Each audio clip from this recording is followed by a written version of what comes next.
दोस्तों, ये जो बात मैं आज आपके सामने रखने जा रहा हूँ वो सिर्फ एक खबर नहीं है। ये एक हलचल है, एक बेचैनी है, एक सवाल है जो समाज की नसों में दौड़ रहा है, धीरे धीरे, चुपचाप, लेकिन आग की तरह फैलता हुआ। कहा जा रहा है कि मुकेश अंबानी बाबा साहेब बी आर अम्बेडकर के नाम पर एक बहुत बड़ी कंपनी लॉन्च करने की तैयारी में है। हाँ, आपने सही सुना, बाबा साहेब का नाम और अरबों खरबों की कॉरपोरेट ताकत। पहली नजर में यह सम्मान जैसा लगता है, लेकिन इतिहास हमें सिखाता है कि हर चमक सोना नहीं होती। सवाल यह नहीं है कि कंपनी कितनी बड़ी होगी, सवाल यह भी नहीं है कि निवेश कितना होगा। असली सवाल यह है कि यह नाम क्यों चुना गया, यह नाम अभी क्यों, और यह नाम किस मकसद से। क्या यह श्रद्धांजलि है या रणनीति? क्या यह सम्मान है या बाजार की नई चाल? कल्पना कीजिए उस दौर की जब बाबा साहेब ने कलम उठाई थी। उनके सामने साम्राज्य था, सिर्फ अंग्रेजी राज नहीं, बल्कि सदियों की सामाजिक गुलामी का साम्राज्य। उन्होंने छुआछूत के खिलाफ लड़ाई लड़ी, उन्होंने पानी के हक के लिए सत्याग्रह किया, उन्होंने शिक्षा को हथियार बनाया, उन्होंने संविधान रचा जो आज भी इस देश में बराबरी का सबसे बड़ा दस्तावेज है।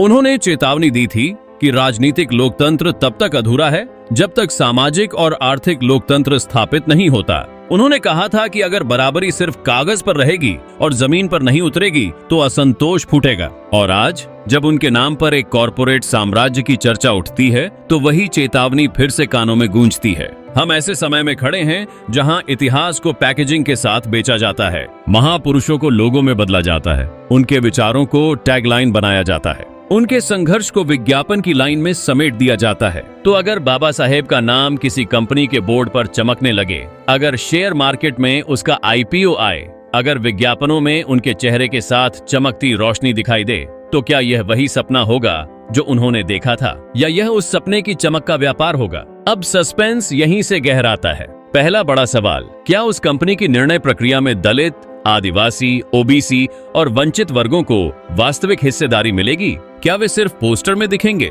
या बोर्डरूम में बैठकर फैसले लेंगे? क्या प्रमोशन और हायरिंग में सामाजिक न्याय की स्पष्ट नीति होगी, या फिर वही पुरानी संरचना जहां ताकत कुछ हाथों में सिमट जाती है और बाकी लोग दर्शक बने रहते हैं? अगर नाम बाबा साहेब का है तो नीति भी वैसी होनी चाहिए जो बराबरी को जमीनी सच्चाई बनाए। दूसरा सवाल और भी गहरा है, कंपनी का मुनाफा किस दिशा में जाएगा? क्या करोड़ों खरबों का प्रॉफिट शिक्षा, स्कॉलरशिप, रिसर्च संस्थानों, हॉस्टलों और हेल्थ सेंटरों में निवेश होगा? क्या ग्रामीण इलाकों में डिजिटल शिक्षा, टेक्नोलॉजी और स्किल डेवलपमेंट के दरवाजे खुलेंगे? क्या उस धन का एक हिस्सा उन बच्चों के भविष्य में जाएगा जो आज भी सामाजिक भेदभाव के कारण पीछे रह जाते हैं, या फिर सारा लाभ शेयर होल्डर्स और प्रमोटर्स की संपत्ति को और ऊंचा करेगा? और तीसरा सबसे विस्फोटक सवाल, बाबा साहेब ने आर्थिक लोकतंत्र की बात की थी। उन्होंने चेताया था कि सिर्फ राजनीतिक अधिकार काफी नहीं है जब तक आर्थिक संसाधनों का न्यायपूर्ण बंटवारा न हो। तो क्या यह नई कंपनी असमानता की खाई को कम करेगी या उसे और चौड़ा करेगी? क्या यह रोजगार के अवसरों को समावेशी बनाएगी या वही कॉरपोरेट मॉडल अपनाएगी जहां मुनाफा सर्वोपरि होता है और सामाजिक सरोकार पीछे छूट जाते हैं? दोस्तों, यह एक मोड़ हो सकता है, इतिहास के पन्नों में दर्ज होने वाला मोड़। अगर यह पहल सच में बाबा साहेब के सिद्धांतों को जीने की कोशिश है, अगर इसमें सामाजिक जवाबदेही, पारदर्शिता और समान अवसर की मजबूत नींव है, तो यह एक नई दिशा की शुरुआत हो सकती है। लेकिन अगर यह सिर्फ नाम की ताकत से बाजार में भरोसा खरीदने की कोशिश है, तो यह सवालों के घेरे से बाहर नहीं रहेगा, क्योंकि बाबा साहेब का नाम सिर्फ भावनात्मक प्रतीक नहीं है, वह संघर्ष की विरासत है, वह चेतना है, वह आत्मसम्मान है। हमें याद रखना होगा कि इतिहास गवाह है, जब भी किसी विचार को उसके मूल अर्थ से अलग किया गया, समाज ने सवाल पूछे हैं, और सवाल पूछना लोकतंत्र की आत्मा है। आज भी वही जिम्मेदारी हमारे सामने है। खबर सच है या अफवाह, यह समय बताएगा, लेकिन सजग रहना हमारी जिम्मेदारी है। हर दावे की जांच होनी चाहिए, हर नीति की परख होनी चाहिए, हर वादे का लेखा जोखा होना चाहिए। अगर यह कदम सामाजिक क्रांति की दिशा में है तो बहुजन समाज इसे हाथों हाथ लेगा, लेकिन अगर यह सिर्फ एक मार्केटिंग रणनीति निकली तो समाज अपनी आवाज उठाएगा,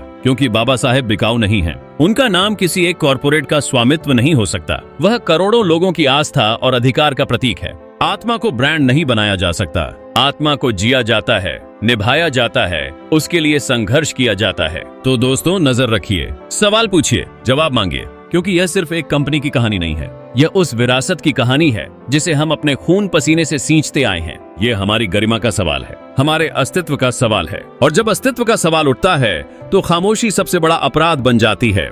जागते रहिए, सजग रहिए, क्योंकि इतिहास फिर एक नया पन्ना लिखने की तैयारी में है। जय भीम, जय भारत।